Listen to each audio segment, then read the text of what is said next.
चलिए आज के इस एक्सप्लेनर में सीधे मुद्दे पर आते हैं और उस सबसे बड़े सवाल से टकराते हैं जो रात के आसमान को देखते हुए हम सबके दिमाग में आता है। ब्रह्मांड का ये विशाल अकल्पनीय आकार। सच मानिए, जब हम तारों को देखते हैं तो इन दूरियों का अंदाजा लगाना लगभग नामुमकिन सा लगता है। स्क्रीन पर दिख रहा ये नंबर देखिए, 94 अरब 50 करोड़। कोई मामूली आंकड़ा नहीं है ये। जरा कल्पना कीजिए, अगर हमारा कोई अंतरिक्ष यान 28,000 किलोमीटर प्रति घंटे की अपनी नॉर्मल स्पीड से चले तो उसे हमारी सबसे करीबी आकाशगंगा यानी एंड्रोमेडा तक पहुंचने में इतने ही साल लगेंगे।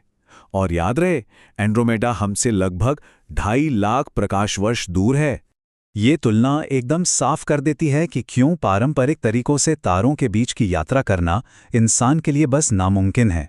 मतलब अगर कल को हम प्रकाश की गति से यात्रा करने वाली तकनीक बना भी लें, तब भी वहां पहुंचने में 25 लाख साल लग जाएंगे। इसी निराशाजनक सच्चाई ने वैज्ञानिकों को सोचने पर मजबूर कर दिया कि क्या भौतिकी के नियमों के भीतर कोई कॉस्मिक शॉर्टकट मौजूद है। तो चलिए अपने पहले भाग पर आते हैं, आइंस्टीन का स्पेस टाइम शॉर्टकट, एक गणितीय सिद्धांत से साइंस फिक्शन तक का सफर। सैद्धांतिक भौतिकी सच में उम्मीद की एक किरण जगाती है। याद है वो मशहूर फिल्म इंटरस्टेलर, जहां अंतरिक्ष यात्री शनि ग्रह के पास एक ऐसे ही गुरुत्वाकर्षण शॉर्टकट का इस्तेमाल करके असंभव सी दूरियों को चुटकियों में पार कर लेते हैं। ये टाइमलाइन पिछले 100 सालों की वैज्ञानिक जीनियस का पूरा नक्शा है। ये दिखाती है कि कैसे 1915 में आइंस्टीन के बुनियादी स्पेस और टाइम के मुड़ने वाले फील्ड समीकरणों से बात शुरू हुई। फिर 1916 में ब्लैक होल को गणित से साबित किया गया और 1935 में आइंस्टाइन और नेथन रोजन ने स्पेस में छिपी हुई इन सुरंगों का आइडिया दिया। आगे चलकर 1957 में जॉन व्हीलर ने पहली बार इसे वॉर्महोल नाम दिया और 1964 में इगोर नोविकोव व्हाइट होल का कॉन्सेप्ट लेकर आए। यहाँ सबसे काम की बात यह है कि वॉर्महॉल सिर्फ कोई हॉलीवुड की कोरी कल्पना नहीं है। ये एक पूरी तरह से वैलिड गणितीय समाधान है जिसे आइंस्टाइन रोजन ब्रिज कहा जाता है। ये ठीक उन्हीं समीकरणों से निकला है जिन्होंने ब्लैक होल के होने को साबित किया था। आसान भाषा में कहें तो यह स्पेस टाइम की एक ऐसी खूबी है जो ब्रह्मांड के दो बहुत दूर मौजूद बिंदुओं को आपस में जोड़कर एक शॉर्टकट की तरह काम करती है। अब आगे बढ़ते हैं दूसरे भाग की तरफ। वॉर्म होल आखिर है क्या? आयामों यानी डायमेंशंस को मोड़ना। इसे सही मायनों में समझने के लिए हमें 2D में सोचना बंद करना होगा और पूरे ब्रह्मांड को 3D और 4D में इमेजिन करना होगा। जरा सोचिए, एक चपटे नक्शे पर दिल्ली से न्यूयॉर्क की उड़ान अफ्रीका के ऊपर से काफी घुमावदार और लंबी लग सकती है, लेकिन 3D ग्लोब पर आर्कटिक के ऊपर से जाने वाला रास्ता सबसे छोटा होता है। बिल्कुल वैसे ही एक 2D कागज पर बिंदु A से B तक जाने का सबसे छोटा रास्ता एक सीधी रेखा है, पर अगर उस कागज को 3D में मोड़ दें तो A और B आपस में टच हो जाएंगे और एक इंस्टेंट शॉर्टकट बन जाएगा। ठीक ऐसे ही वॉर्म होल हमारे 3D स्पेस को चौथे आयाम यानी 4D में मोड़ देता है, जिससे आकाशगंगाओं के बीच एक जादुई सी सुरंग बन जाती है। वैज्ञानिक जॉन व्हीलर की ये उपमा इस पूरे आइडिया को एकदम शीशे की तरह साफ कर देती है। सोचिए, एक सेब है जिसके बीच से एक कीड़ा रास्ता बना रहा है। बाहर बाहर रेंगकर जाने के बजाय वो कीड़ा सीधे बीच से एक शॉर्टकट ले लेता है। और क्योंकि हमारी दुनिया 3D है, इसलिए अंतरिक्ष में ये वॉर्म होल किसी कागज पर बने चपटे छेद जैसा नहीं, बल्कि एक 3D गोलाकार दरवाजे यानी एक स्फेरिकल गेटवे की तरह दिखेगा। पर यहाँ एक बहुत ही डरावनी उलझन आकर खड़ी हो जाती है। अगर वॉर्म होल का दरवाजा खोलने के लिए ब्लैक होल जैसे खौफनाक गुरुत्वाकर्षण की जरूरत है, तो उस पार यात्री के निकलने के लिए क्या इंतजार कर रहा होगा? क्योंकि अगर कोई इंसान ब्लैक होल में घुसता है जहां से खुद रोशनी भी बाहर नहीं आ सकती, तो दूसरी तरफ का एक और ब्लैक होल तो बस एक ऐसा जाल होगा जिसमें वो हमेशा के लिए फंस जाएगा। वो कोई पार करने वाली सुरंग तो बिल्कुल नहीं होगी। यहीं से शुरुआत होती है हमारे तीसरे भाग की, व्हाइट होल का रहस्य, एक कॉस्मिक निकास द्वार।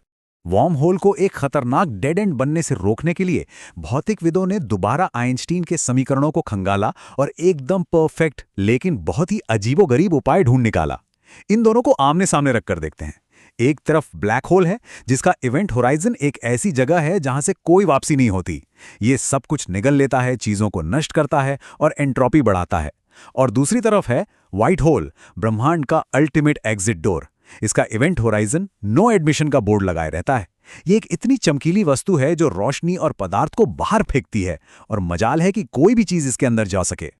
चलिए इस टेबल पर नजर डालते हैं और देखते हैं कि ये हमारी सोच को कैसे चुनौती देता है। बिग बैंग थियरी का ही उदाहरण लें तो ऐसा माना जाता है कि ब्रह्मांड की शुरुआत शायद एक विशाल व्हाइट होल से ही हुई होगी। स्टीवन हॉकिंग के काम और क्वांटम मैकेनिक्स का मानना है कि नो हाइडिंग थ्योरम के चलते एक मरते हुए ब्लैक होल को अपने अंदर फंसी हुई सारी जानकारी व्हाइट होल के जरिए बाहर फेंकनी ही होगी। लेकिन यहाँ एक पेच है। थर्मोडायनामिक्स का दूसरा नियम कहता है कि एंट्रोपी यानी अव्यवस्था हमेशा बढ़नी चाहिए, जबकि व्हाइट होल ऐसा लगता है जैसे इस नियम को उल्टा कर रहे हों, जैसे कोई मशीन कटे हुए कागजों को वापस साबुत कर रही हो। इन सारी थ्योरीज और उलझनों के बावजूद अंतरिक्ष में कुछ ऐसी अजीबोगरीब घटनाएं होती हैं जो वैज्ञानिकों को सोचने पर मजबूर कर देती हैं। 14 जून 2006 को स्विफ्ट ऑब्जर्वेटरी ने एक रहस्यमयी घटना रिकॉर्ड की, GRB 060614। ये एक बेहद ताकतवर गामा रे बर्स्ट था और हैरानी की बात यह थी कि वहां किसी तारे के मरने का कोई सबूत नहीं था। इस बिना वजह वाले अंधे कर देने वाले धमाके ने इस बहस को और तेज कर दिया है कि क्या व्हाइट होल सच में वहां बाहर मौजूद हैं और बस खोजे जाने का इंतजार कर रहे हैं। अब आते हैं अपने चौथे भाग पर, व्यवहारिक वास्तविकता बनाम सिद्धांत, वर्म होल को सीधे हमारी प्रयोगशाला में लाना। अंतरिक्ष की उन दूरियों से वापस अपनी धरती पर लौटते हैं। 2015 के इस कमाल के एक्सपेरिमेंट को देखिए, जहां रिसर्चर्स ने लैब के अंदर एक असली मैग्नेटिक वर्म होल बना डाला। उन्होंने एक चुंबक के नॉर्थ और साउथ पोल को अलग करने के लिए लिक्विड नाइट्रोजन बाथ और एक हाई टेम्परेचर सुपरकंडक्टर का इस्तेमाल किया, और फिर उन्होंने उस मैग्नेटिक फील्ड को एक अदृश्य गैप से इस तरह पास किया कि वो फील्ड ठीक वैसे ही मुड़ गई जैसे कोई असली वर्म होल स्पेस टाइम को मोड़ता है। ये इस बात का पक्का सबूत है कि फील्ड्स को अलग करने और मोड़ने की ये टेक्निक सिर्फ कागजों पर नहीं बल्कि असल में भी मुमकिन है। और अब हम आ गए हैं इस एक्सप्लेनर के आखिरी हिस्से पर, अंतरिक्ष यात्रा का भविष्य, वर्म होल के पार की दुनिया। मान लेते हैं कि इंसानों के लिए एक असली गुरुत्वाकर्षण वाले वर्म होल के अंदर से गुजरना कभी मुमकिन ही नहीं हो पाया। फिर भी विज्ञान हार नहीं मान रहा है और प्रकाश से भी तेज यात्रा के लिए नए तरीके ढूंढ रहा है। ऐसा ही एक कॉन्सेप्ट है अल्कुबेयर ड्राइव। 1994 में थ्योरेटिकल फिजिसिस्ट मिगुएल अल्कुबेयर ने इसका आइडिया दिया था। यह भी आइंस्टाइन के उन्हीं फील्ड समीकरणों से निकला है।